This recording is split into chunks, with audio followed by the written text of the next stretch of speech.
एक light house के दोनों ओर समुद्र में दो जहाज चल रहे हैं।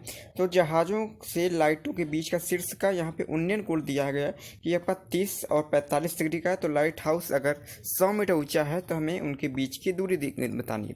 तो सबसे पहले हम लोग यहाँ पे लाइट हाउस बना लेंगे। ये हो गया आपका यहाँ पे लाइट हाउस। अब एक हम लोग कह देते हैं कि जहाज एक कुछ इस पॉइंट पर है और दूसरा जहाज कुछ इस पॉइंट पर है।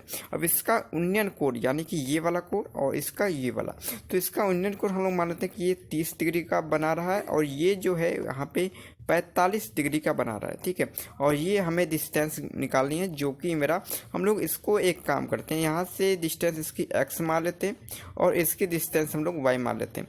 तो हमें दोनों नाव की यहाँ पे डिस्टेंस निकाली, मतलब हम लोग x प्लस वाई को कर देंगे तो मेरे डिस्टेंस निकल जाएगा। और साथ ही साथ यहाँ पे गिवन है कि लाइट हाउस का 100 मीटर यहाँ पे ऊंचा है, यानी कि 100 मीटर इसकी आपकी लेंथ हो जाएगी।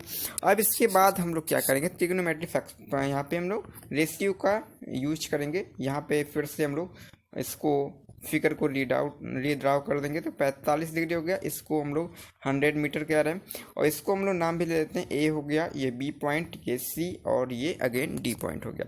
इसको हम लोग एक्स एज्यूम किया था और इसको वाई किया था।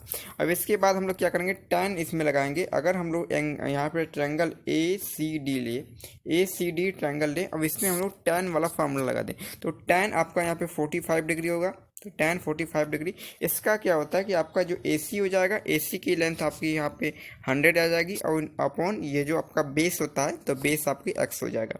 tan 45 डिग्री का मान 1 होता है, तो हम लोग करेंगे 1 = 100 अपॉन x और यहाँ से हम लोग x की वैल्यू को निकाल लेंगे। तो यहाँ पे आपकी x की वैल्यू 100 आ जाएगी। अब इसके बाद हम लोग यहाँ पे दूसरे वाले ट्रायंगल में देखेंगे, यानी कि ABC में देखेंगे। तो ABC आपका कुछ ट्रायंगल इस प्रकार का दिखाई दे रहा है, जहाँ पे आपकी 30 डिग्री यहाँ पे एंगल बन रहा है और ये आपकी 100 मीटर ऊंचा है।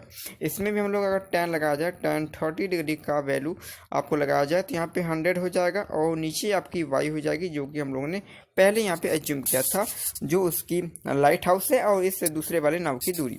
तो यहाँ पे आपका 1/√3 हो जाएगा और = 100 अपॉन वाई। अब इसको फिर से हम लोग सॉल्व करेंगे तो आपका y हो जाएगा 100√3 हो गया, y = 100√3 आ गया। अब इसके बाद अब हमें तो दोनों की लेंथ के बीच की दूरी निकालनी थी। दोनों जो जहाज यहाँ पे नाव है, वो दोनों जहाज़ों के बीच की हमें दूरी निकालनी है, यानी कि हमें x प्लस वाई की वैल्यू निकालनी है। x की वैल्यू 100 है और अगेन y की वैल्यू हमारे साथ आ गई है कि यहाँ पे 100√3 है। तो हम लोग x प्लस वाई निकालेंगे, जिसके कि दोनों बी के बीच की दूरी निकल जाएगी। यहाँ पे आपका 100 हो गया और प्लस 100√3 हो गया।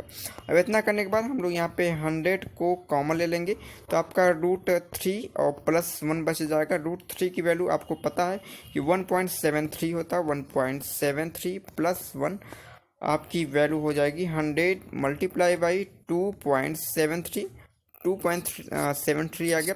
तो हम लोग करेंगे 100 मल्टीप्लाई बाई 2.73, आपका जो आंसर आ जाएगा 273 आपकी मीटर आ जाएगी, क्योंकि यहाँ पे यूनिट मीटर में दी गई थी। तो 273 ऑप्शन नंबर सी यहाँ पे आंसर करेक्ट हो जाएगा।